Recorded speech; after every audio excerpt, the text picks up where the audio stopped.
InkDifferent Studio. Pick up your brush today.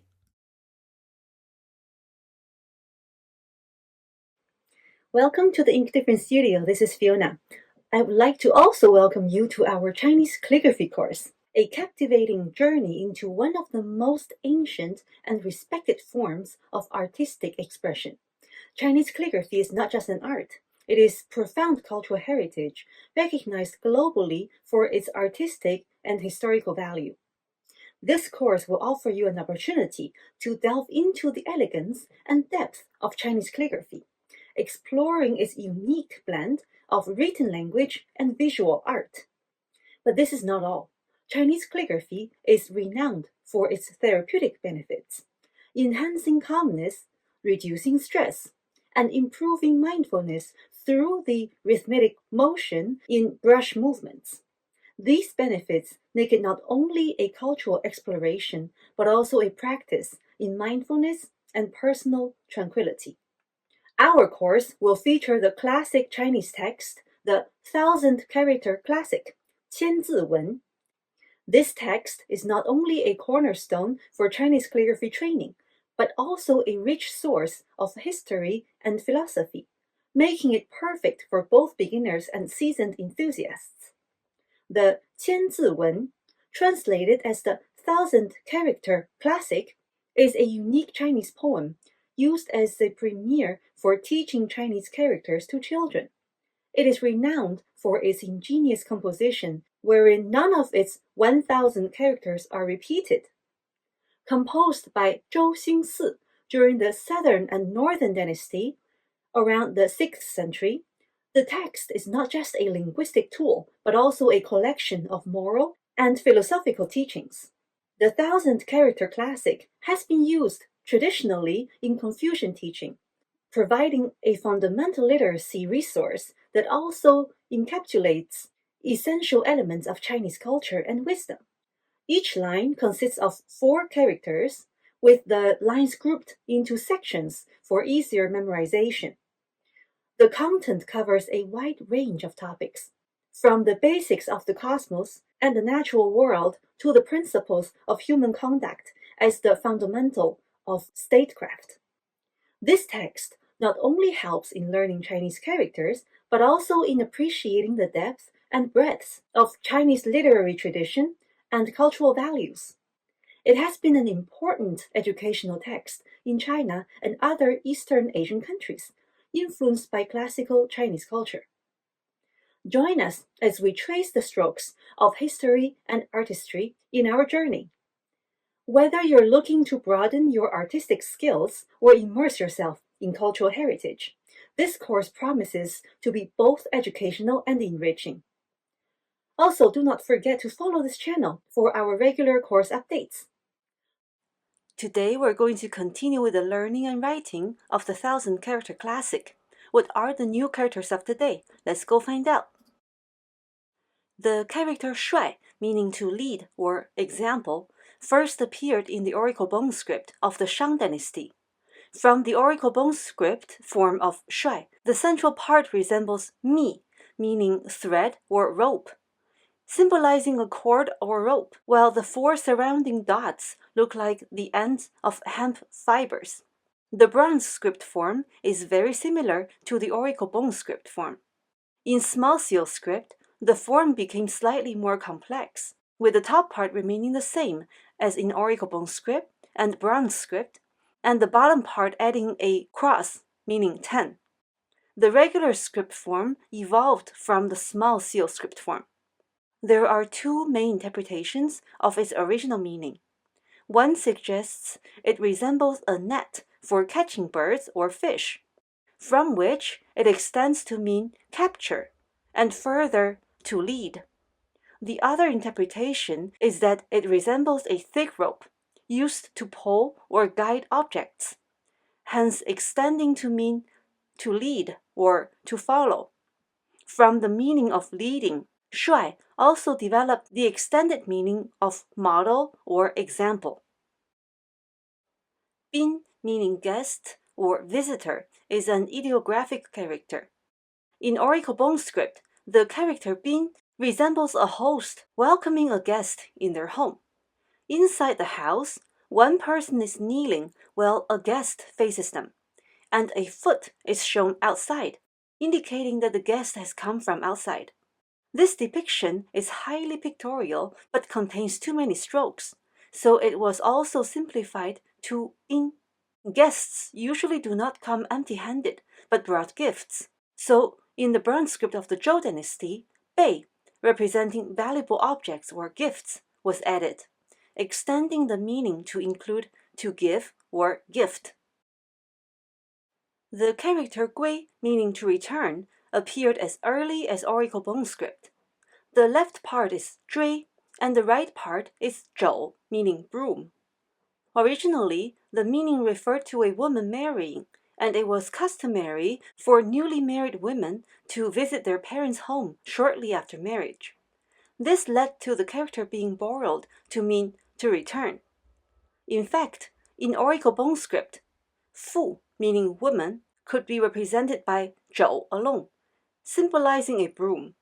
In ancient China, unmarried girls generally did not leave the home, while married women took on the duty of sweeping, making the broom a symbol of women.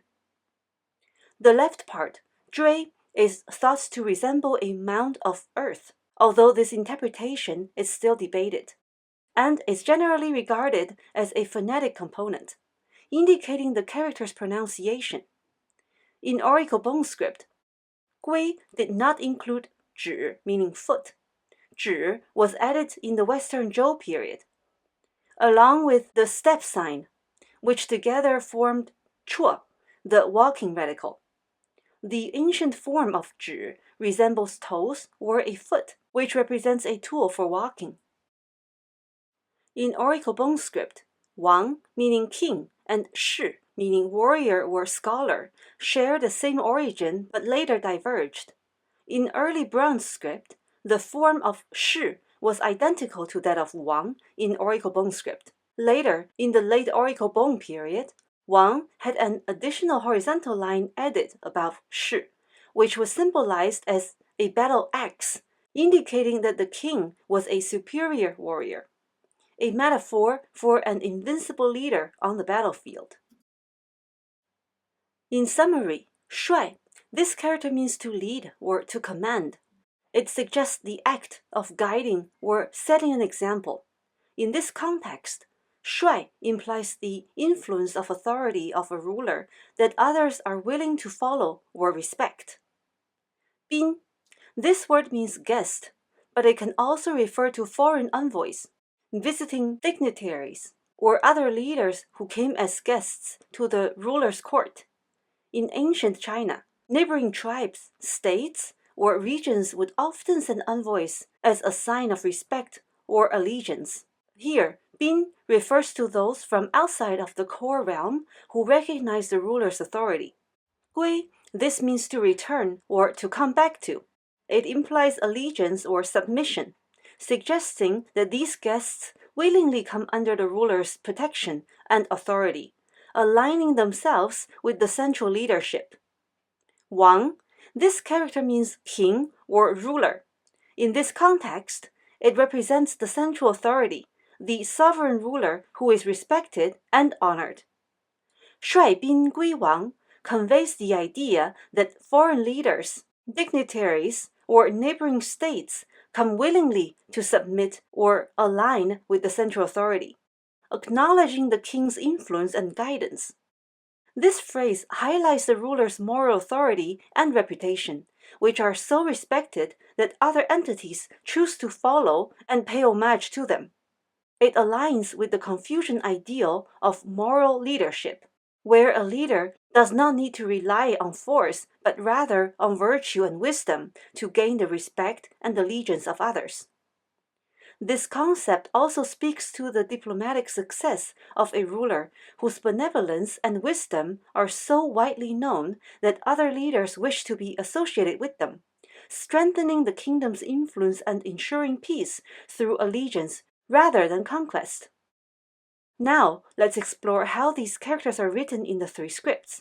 I'll start by practicing with you on the water writing cloth, and then I'll demonstrate using ink and raw rice paper.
As we wrap up our session, I hope you found it enjoyable and insightful. If you have any questions, comments, or simply want to share your thoughts, don't hesitate to leave me a message. If you find this session informative, please remember to give me a thumbs up. Also, be sure to subscribe to this channel so you don't miss out on our future sessions. Discover, learn, and create with us as we bring the best of Chinese culture to the world. Join us at InkDifferent Studio, where art meets heritage. Thank you so much for joining us, and until next time.